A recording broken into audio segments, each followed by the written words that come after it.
जय हो भोजपुरिया समाज। तो दोस्तों, भोजपुरी के अनोखे और चटपटे वीडियो देखने के लिए हमारे चैनल भोजपुरी म्यूजिक को सब्सक्राइब करें और वीडियो को अंत तक देखें और वीडियो को बहुत सारा प्यार दें और इस चैनल को भी सफल बनाएं। तो दोस्तों, चलो आज की वीडियो को शुरू करते हैं।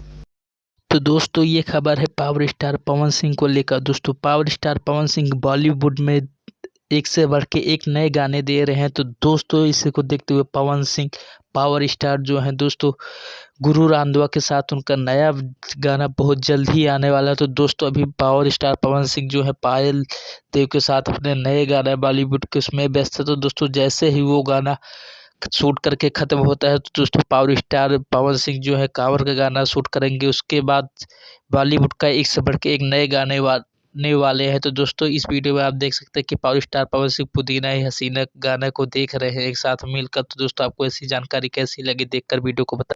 तो दोस्तों, आपको वीडियो देखकर कैसा लगा कमेंट बॉक्स में अपनी राय जरूर दे। तो दोस्तों, हम पावर स्टार पवन सिंह का नई न्यूज लेके आप सब लोग के बहुत जल्द आ रहे हैं। तो दोस्तों, इस बार दोस्तों न्यूज है कांवर सॉन्ग को लेकर। तो दोस्तों, आपको मिलते हैं नए वीडियो में, तब तक के लिए जय हिंद, जय भारत, जय हो भोजपुरिया समाज।